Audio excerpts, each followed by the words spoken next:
pledge allegiance to the flag of the United States of America and to the republic for which it stands, one nation, under God, indivisible, with liberty and justice for all.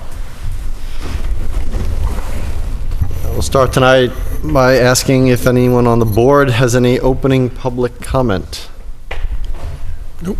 No. I will make a couple of announcements. First announcement is that the Lunenburg Fire Department has their annual open house this Saturday from next Saturday, I apologize. Saturday, October 19th from 12 noon to 4 p.m. and that will be at the Public Safety Building. So I will announce that again next week. Also, that this Thursday at 6 o'clock p.m., October 10th, is the charity auction for the Boys and Girls Club of Lunenburg, which will be held at the Bull Run Restaurant, again from 6 to 9 this Thursday night. Again, it's a great cause, lots of good items, and should be a good time. And lastly, I would like to acknowledge and then ask this board if we would like to offer a proclamation for the Lunenburg Women's Club, which celebrated their 100th anniversary just this past week. They was founded in 1913 and has now reached their centennial mark. They had a special meeting. I was not in attendance at the meeting, but I was aware of the meeting. And I think for any club of their service to be around for 100 years really should be in receipt of a proclamation from the Board of Selectmen. So I'd offer that to the board as I don't know if it's an official vote, but if we feel we should do that. Yes, great. We can get a proclamation for them.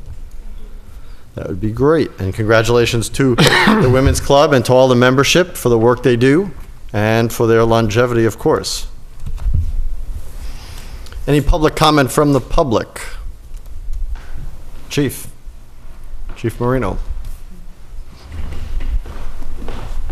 Through you, Mr. Chairman. Good evening. Good evening. Two comments I'd like to make. One way more important than the other. I'd like to recognize three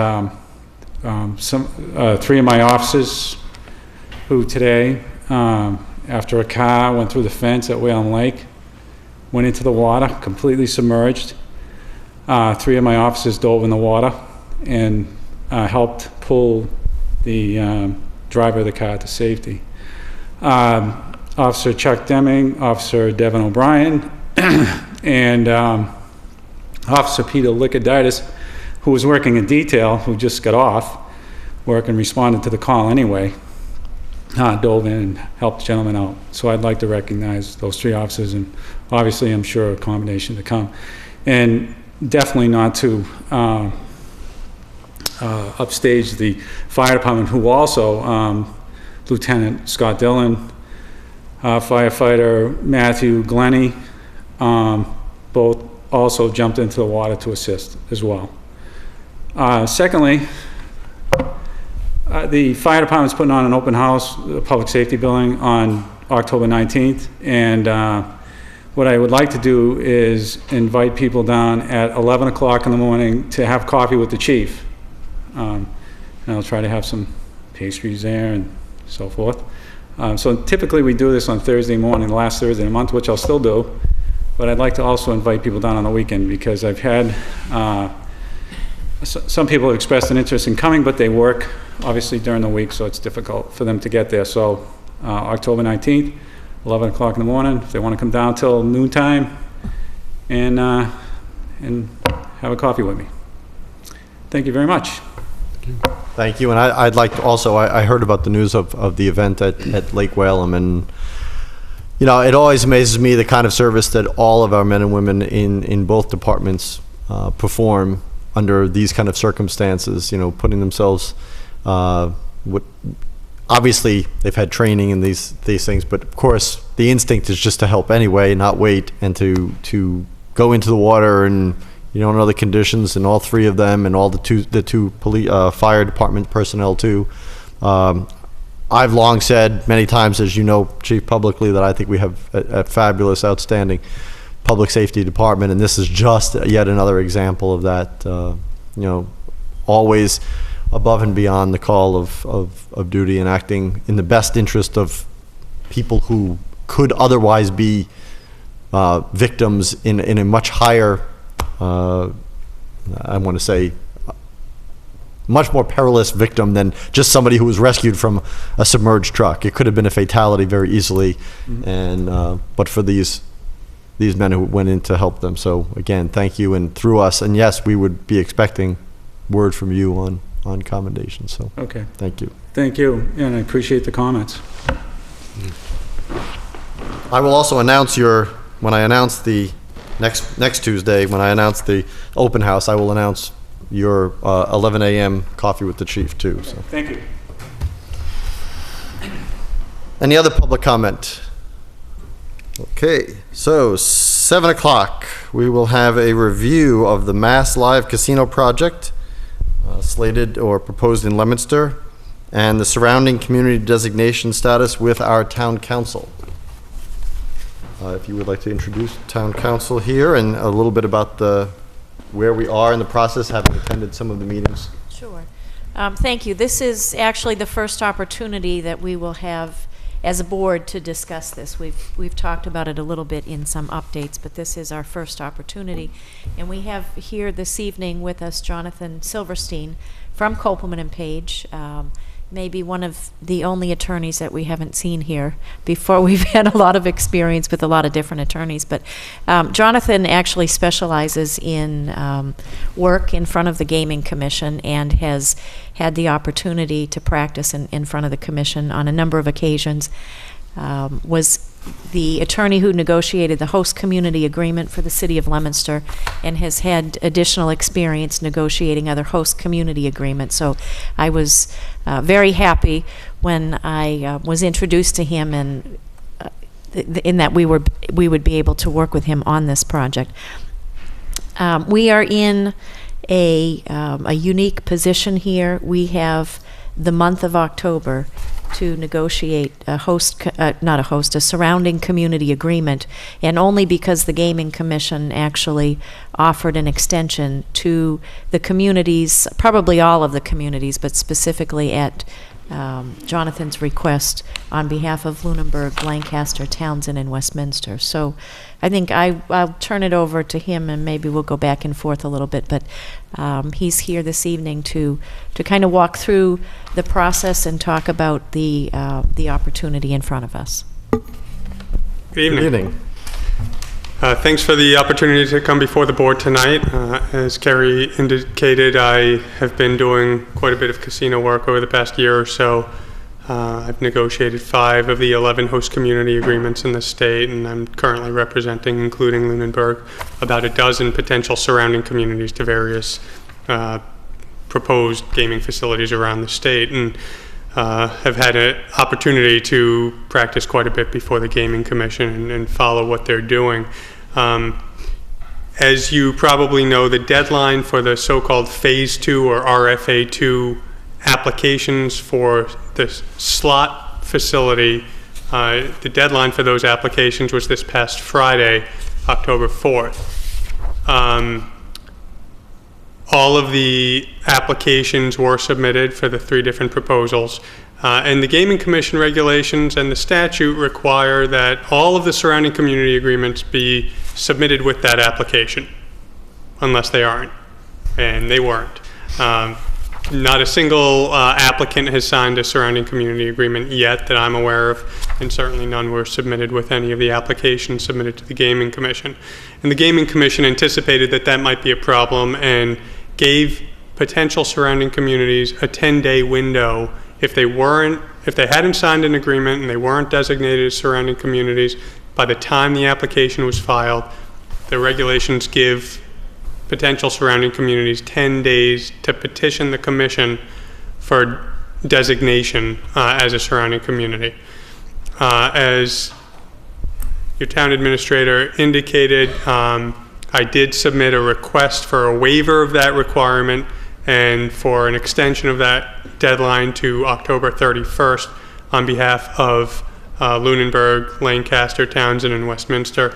The commission considered that at its meeting last Thursday and allowed that waiver and actually extended it to all potential surrounding communities, to all of the Category 2 proposals.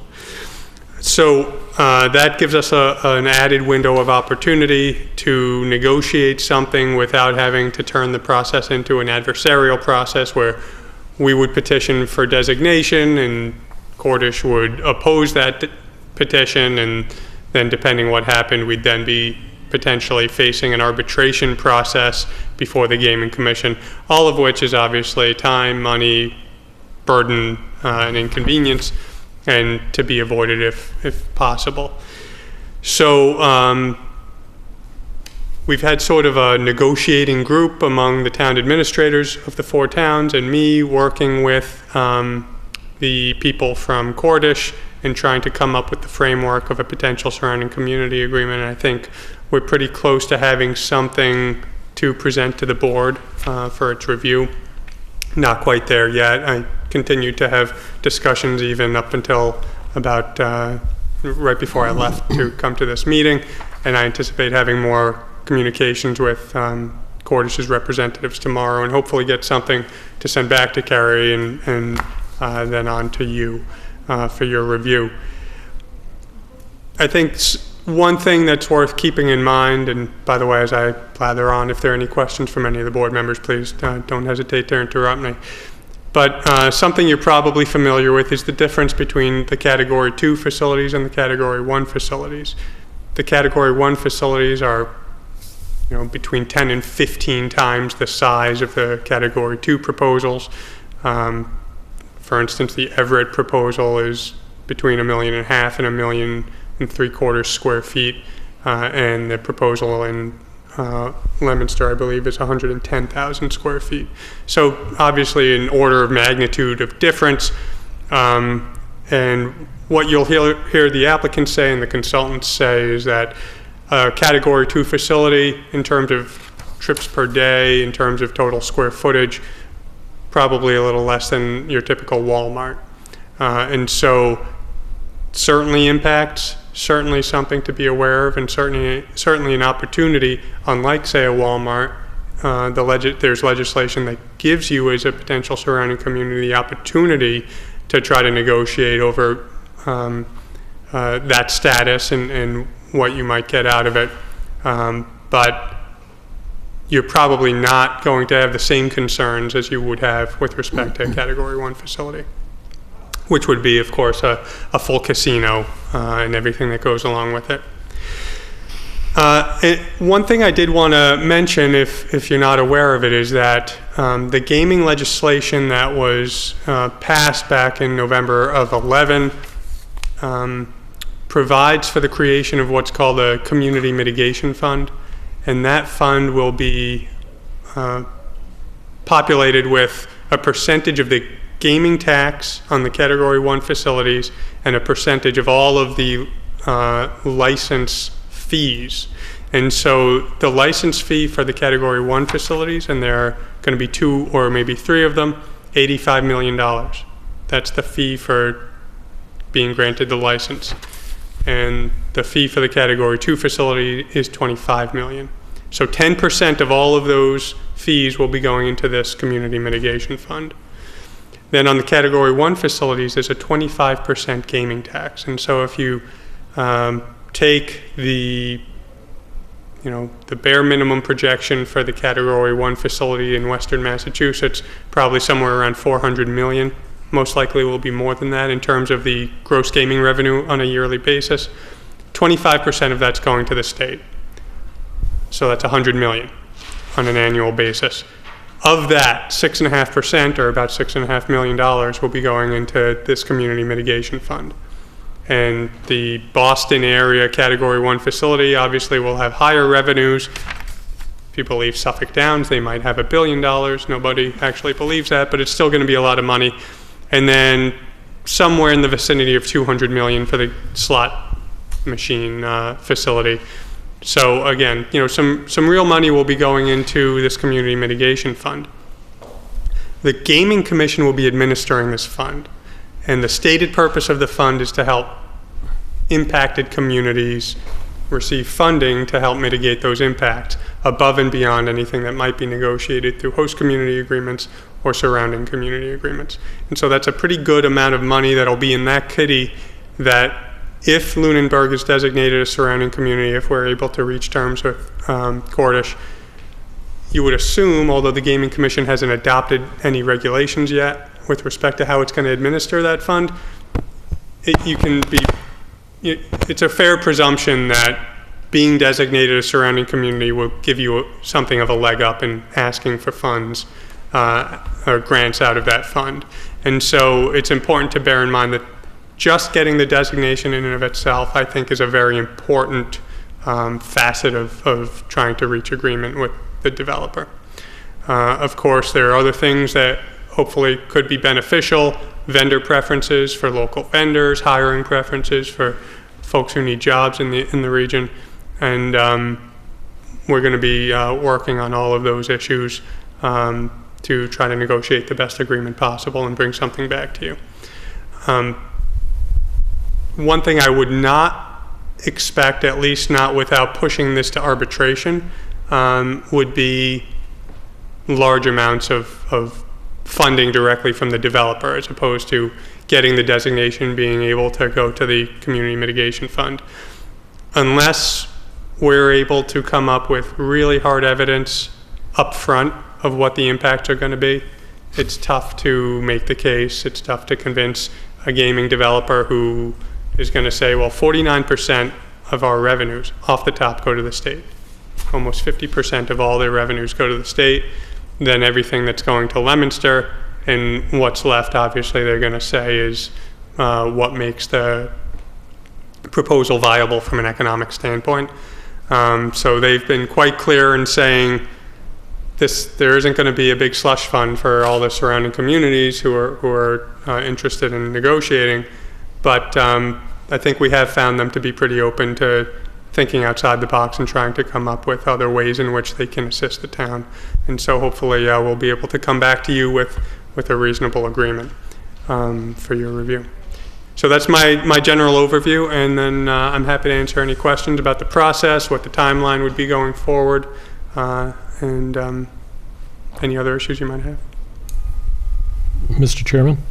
Mr. Ebersol. The question I have, when is the state going to decide whether Leominster gets the...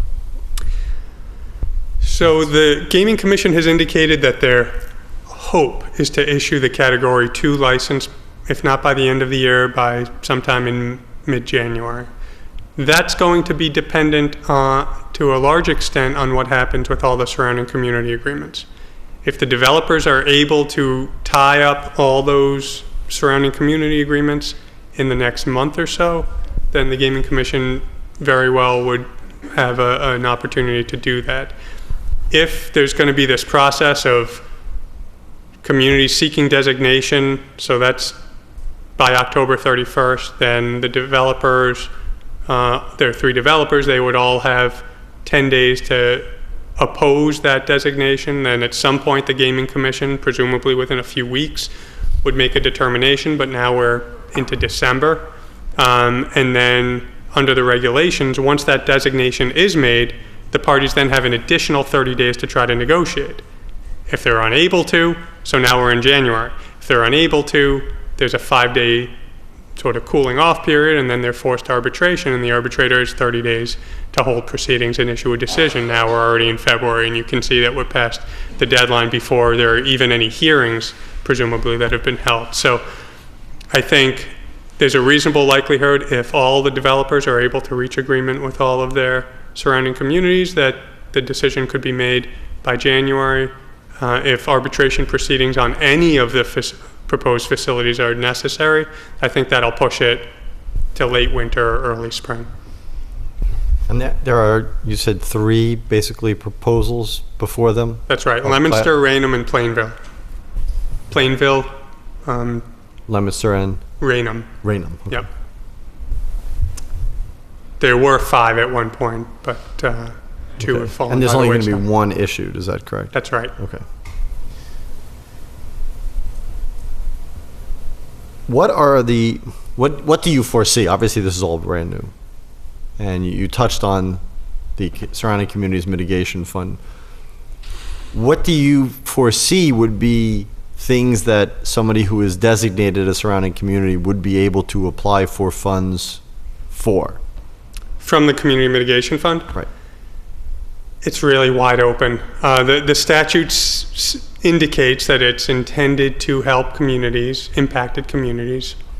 Even if you're not designated as a surrounding community, you can still apply for funds, but again, you would presume that being designated would give you a leg up.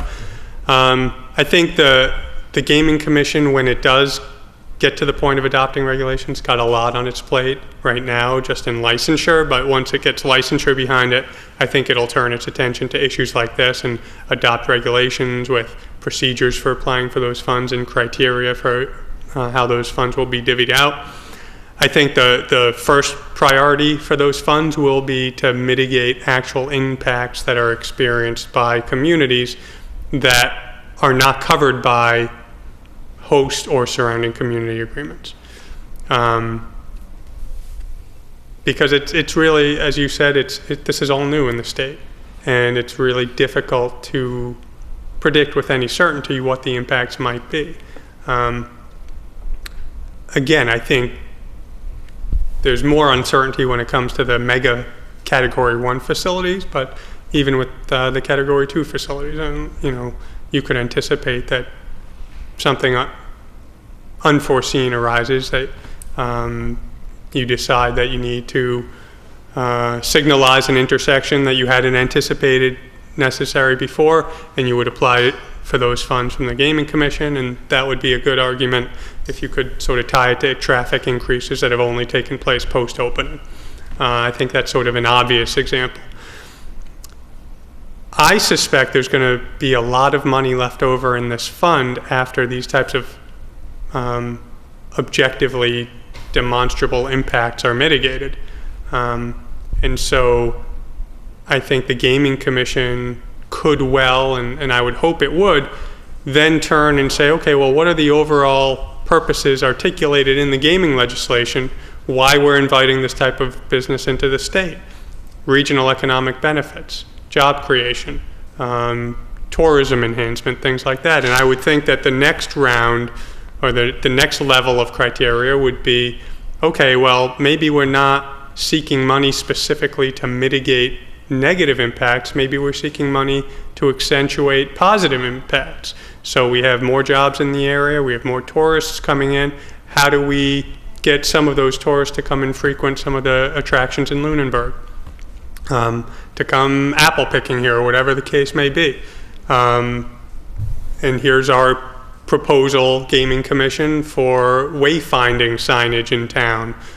Period wayfinding and better lighting, period lighting, and streetscape enhancements and things like that to help, and cross-marketing to help sort of tie those regional economic benefits back to the region and expand those benefits outwards. And so I think that's likely something that the Gaming Commission would be very positive towards, again, once they've taken the first round of grants to mitigate actual negative impacts, that they would turn their attention again to further the purposes of the statute. That's a little bit of speculation on my part, but I think it's an educated guess based on watching a lot of Gaming Commission meetings and reading their regulations and the statute and the legislative history. I think that would be a good use of that money. Who will make the final determination of who gets surrounding community status? The Commission? Well, the sort of the front line determination will be made by the applicants. So Cordish could decide to designate Boston or surrounding community. They won't, but they could decide to designate Williamstown a surrounding community, and that would stick. What the gaming regulations say is there are 3 ways to become a surrounding community. Negotiate and execute an agreement, a surrounding community agreement. Once you do that, you're a surrounding community. Get designated by the applicant, even if you haven't been able to negotiate an agreement. And then that arbitration process would kick in if you weren't then able to negotiate something. So again, those first two ways are both the applicant taking some action that designates you a surrounding community. And failing that, if the applicant says, no, we just don't think you're a surrounding community, we don't think you'll have any negative impacts, the fallback is to apply to the Gaming Commission and petition for them to designate you a surrounding community, make your case for why you should be, and then the Gaming Commission can make that call. And where are we in this process? We're at the point where we're trying to negotiate with the applicant to sign a surrounding community agreement, by virtue of which, if we're successful in negotiating, you'll automatically be a surrounding community.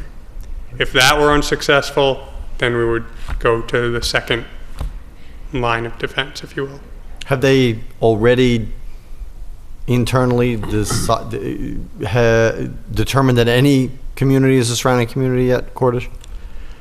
They haven't formally designated anyone as a surrounding community. I think, you know, if you just look at a map, you can figure that there's at least one community that you can assume at least would be designated a surrounding community. But they haven't formally designated anyone. And I think I'm not really sure why that particular method was put in the regulations, because if you think about it, what incentive does any applicant have to designate a community as a surrounding community? It takes away perhaps their greatest leverage in negotiating an agreement by saying, look, you know, if you don't come to terms with us, we just won't designate you and you'll have to go to the commission. So if I were an applicant, I probably wouldn't designate anyone as a surrounding community except in conjunction with negotiating an agreement. Fair enough. Anybody else have any questions? So we are looking to, we have asked for the extension. It is now extended till the 31st? October 31st. Okay. By which time we have to have what? So if we have been unable to negotiate an agreement by that time, by the 31st, we would have to submit a petition to the Gaming Commission for designation as a surrounding community. So if by, say, a week or so beforehand, if we're just getting nowhere and trying to negotiate, the developer says, look, we just don't think you'll be impacted, then we would want to start thinking about putting together a petition, lining up our ducks, getting all of our town officials and perhaps consultants on board to give us the ammunition to include in that petition as to why we should be involuntarily designated as a surrounding community. Okay. I don't anticipate that. I think we've been having some pretty productive communications. Well, that was my next question. Okay, so the discussions that you've been involved in that too, is that correct? To some extent, the attorney Silverstein is working directly with the developer. I've met with him previously. I've been focusing my time working more with our traffic engineer at this point. But the tenor of the meetings has been positive? Yes. Okay. If you think about it, they have an incentive perhaps to be overtly inclusive in designating towns as surrounding communities, because again, they want to look like they're outward facing, they're benefiting the region. In fact, one of the criteria for licensure that the Gaming Commission will be considering is, and this is a quote, the quality of surrounding community agreements.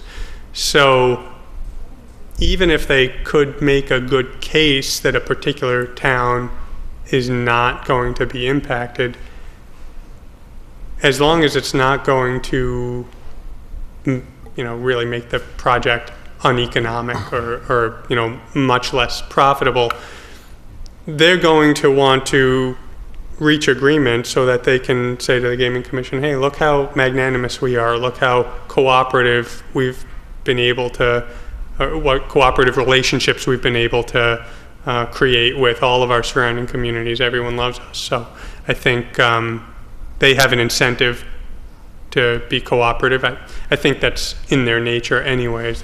There's no benefit to them to just play hardball for the sake of it.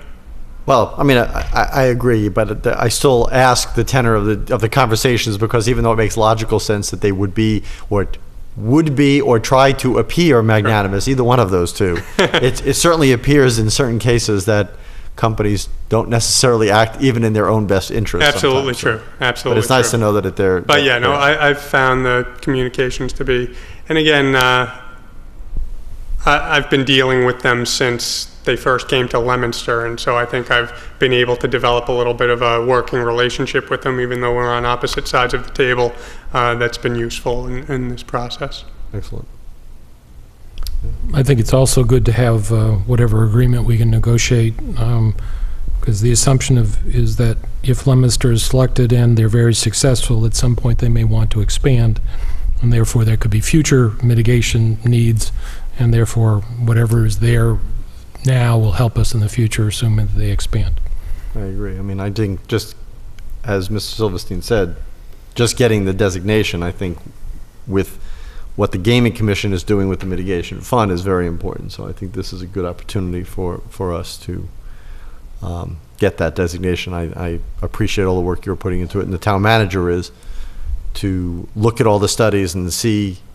I mean, it's kind of self-evident, since it's right off 190 and 190 ends at Route 2, that any corridor north of Route 2, Route 13 being one of them, would be a corridor to that facility. And so certainly from a traffic standpoint, which means from a DPW standpoint and a public safety standpoint, you can clearly make a very easy, or at least a common sense case. And we just have to look at the numbers that we're looking at with the traffic studies. So, Great. Anything further? Just let me test an assumption, if I might. It sounds to me like there's a certain amount of money that the developer either is required to by statute or has put aside for surrounding communities, and the number of surrounding communities that they designate is really just how many slices of pie they make out of that one piece of pie. Is that relatively correct? A little bit different. So, in a way, you're correct. As I mentioned, the state is going to take 49% of their revenue off the top. And so you hear terms like a highly taxed industry. 49% is a pretty good chunk out of their revenue. As I mentioned, out of that, certain percentages go to all these various funds that were set up under the Gaming Act. There's a transportation infrastructure fund. There's a education fund. A portion of these revenues are to supplement local aid. So that'll go to everyone, presumably, throughout the Commonwealth. One of these funds that's set up under the legislation is the Community Mitigation Fund. And that is set up to benefit, quote unquote, impacted communities. That could be host communities, surrounding communities, or even other communities that don't have either of those designations but can demonstrate some type of impact. And so that fund is going to have a lot of money coming into it every year. Initially, it'll be funded by the license fees, but then after that, once the Category 1 facilities open, a portion of those gaming revenues from those facilities will be going into this fund. So that will be divvied up throughout the state to impacted communities based on criteria that, as I said, the Gaming Commission hasn't established yet, but you would assume that impacts would be first and foremost among those criteria, demonstrable impacts. Other than that, the legislation doesn't provide for any specific amount of money or pool of money to go to surrounding communities. So the developers, and I've been hearing it, from developers of both types of facilities across the state, are saying we're being heavily taxed, and we were required to negotiate with our host communities who had essentially a veto over whether or not we could locate. So obviously they got the lion's share of anything that's left, and so there's not a lot left to distribute to surrounding communities. That's obviously where they're coming from, and then where surrounding communities are coming from is if they're able to demonstrate some particular impact, they're going to be asking for either mitigation in the form of improvements. So, hey, we think we can prove that this particular intersection is going to be impacted, so we want you to signalize it, or money to put aside to help with those impacts, or other ways in which those impacts can be mitigated. And so that's really the challenge here, is trying to anticipate what the impacts might be for a facility like this, and then figure out what is a fair way to figure out the mitigation for those impacts. Knowing that we do have that fail-safe of the Community Mitigation Fund, but how much you can rely on it is anyone's guess at this point.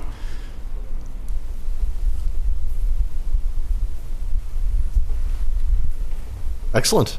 All right. Well, thank you for keeping Thank you. us, well, thank you for bringing us up to speed, and we appreciate, I'm sure in the future, and in the coming weeks, we will hear more from Absolutely. you directly and through the town manager, so thank you. All right.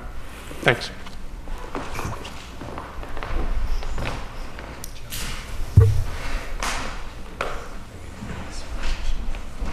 Sure, I think that's a good point. So I see we have 3 department heads in attendance here. Do any of you have anything you'd like to add as it pertains to this, where we are right now? Mr. Rodriguez. Thank you. It seems, at least the fact that we've started a traffic study, that although there may be other impacts on our town, that we're looking at perhaps the impact on traffic in terms of public safety in traffic and the use of the roadways. Obviously, that's where we come in here, Mr. Marino and myself. So I would just respectfully suggest to the board that if we are able to achieve this status and receive any funds, that you consider the use of those funds specifically to those areas that would be affected. And in this case, you mentioned yourself, one of you is Route 13 and things like that. And this is all new to all of us, so it's certainly not in a position to make any demands, wouldn't. But just to consider that since the traffic is going to be perhaps the largest issue, that the roadways be considered as an earmark for that funds, whatever they are, and against, say, the general fund or something like that. I would say, from my personal standpoint as a member of this board, that obviously the financial situation of the town is the first picture we look at, but certainly what you've said makes, again, common sense, that if we're getting mitigation funds for specific areas, or by pointing out specific criteria that we have demonstrated we need or require mitigation funds for, it would be my intention, barring any emergency situation, that that's where they would be applied. Well put. That's all I have. Thank you. Thank you. Anybody else?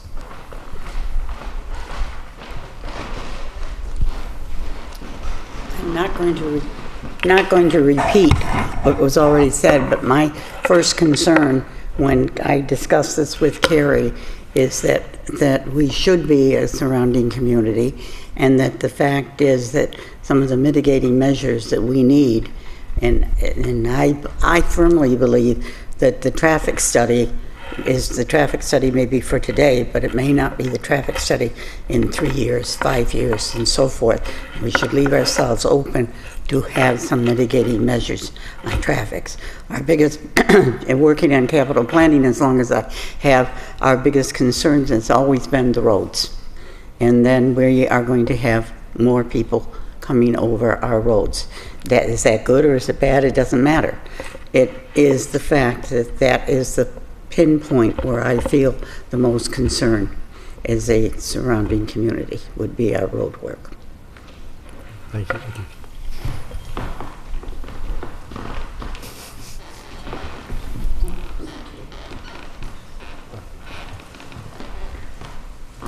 Chief. The only thing I would add is to that is that the town manager took some time this afternoon to explain the path by which she wants to follow in terms of trying to accomplish the goals of this project, and I fully support that path that she described. whereby, as Marion said, it puts us in a position in the future where we can begin to, study the situation better as it progresses, and leave us open to be eligible for funding. I think that's the right way to do it. And I believe that, that the non-adversarial approach is the right approach to this whole issue. That's all I have. Couldn't agree more with that. Yeah. Thanks. We will keep everybody posted as we progress through this submission and through our town council's negotiations with the developer. So as we can, we will report back to people here on during our meetings and through whatever other communications website that we can. Thank you. Thank you. Okay. Board of Selectmen policies and procedures. We need to put this on an agenda item for a workshop. When can we do that? I know it has been. I think I handed out a one-page sheet that shows your agenda, upcoming agenda items. I used to do this more regularly than I have in the past, but the next two meetings are really pretty tightly scheduled, and it doesn't even include anything on the casino project. So I think probably the first meeting in November, or one of the first meetings in November, makes the most sense. Or a workshop on the 29th, which would be a week that we don't get televised.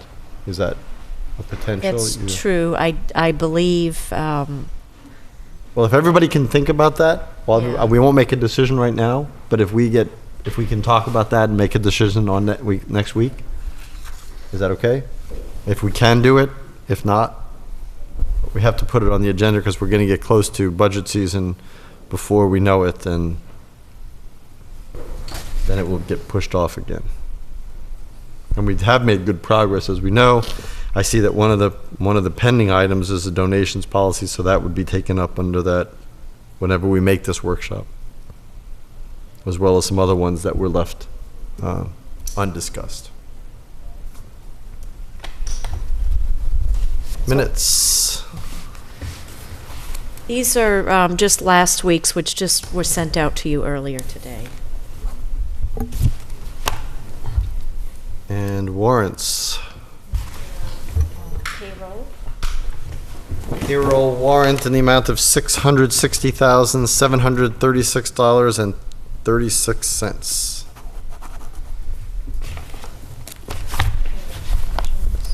Payroll deductions in the amount of $372,322.33.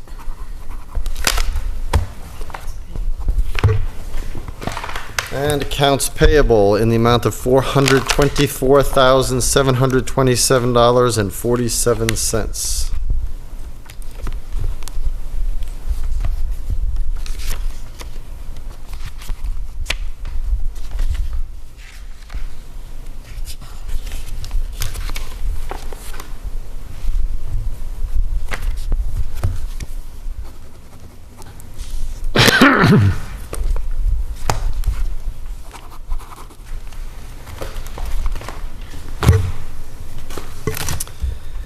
And action file issues. Any action file issues? Okay, committee reports. Board of Health. Board of Health met last night, and the only thing I'd point out is that, as I said earlier meeting, a lot of their work is around the Hickory Hills, Lake Shirley. Those are the places with a lot of small lots, and therefore usually have to seek variances from setbacks and other situation like that. So they're constantly reviewing locations of wells, locations of septic systems, and how those close to groundwater they can get. They also are reviewing properties that are renovation of an existing house, and a little arcane situation, but if you have a property that has rooms that can be a bedroom, a large house therefore would therefore have to have a much larger septic system, and looking to reconfigure the house so that it has fewer bedrooms and not just be added in later to increase the size of the house. So they get regularly involved with the building plans on that part. So that's another review of that. Other than that, nothing else to report. Okay, building reuse. Last night's meeting was canceled due to the power outage at Town Hall that unfortunately came right back on after we canceled the meeting. Our next meeting is October 21st at 6:30 in Town Hall, and we're collecting a lot of good information and feeling really good about being able to put together some good recommendations from the task force. So if we had generators on the buildings that we're going to reuse, we can continue to meet. Which brings us to the Capital Planning Committee. There you go. An unrehearsed segue.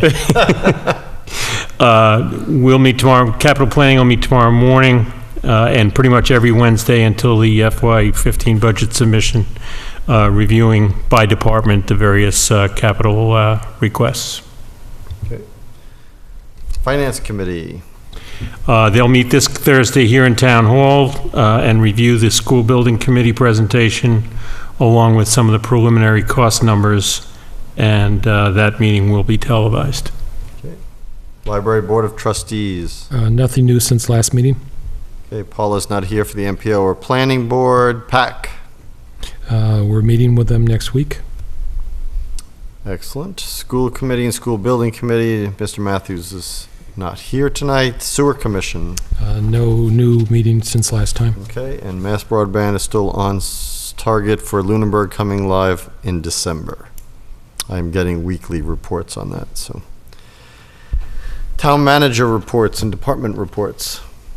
I wanted to mention that the Finance Committee has asked me to provide them with some additional information on existing debt service as a part of contemplating the school building project. So I am putting that together and presenting that information to them at the meeting on Thursday.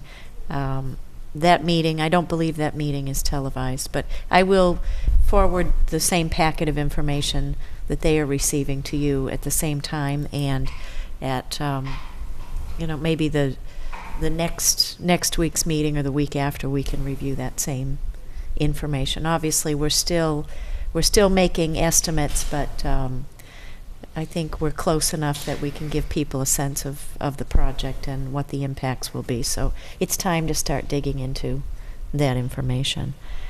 Carrie, that'll break out the debt that's within the debt limit and debt that's out of the Prop 2.5 limits? Yes. Okay. It will. Uh-huh. And then I have a couple of Form 43s for you to sign. These are for the ABCC. These are for two applications that you recently considered. The first is for the Lakeview Club. You approved a change of manager. You signed the original Form 43. We sent it into the ABCC. There was an issue with taxes, and so the applicant had to get that straightened out. We were notified that it is straightened out, but we have to then send a new form in, mark for reconsideration, which is why you have to sign that. And then the second is for PP Group LLC for Bangkok Hill, where we had, I believe, an overseas investor, and there were some issues that needed to get straightened out, and they were waiting for documents. And again, this is for reconsideration and needs another signature.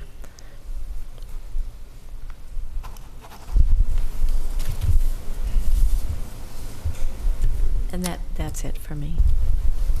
Okay.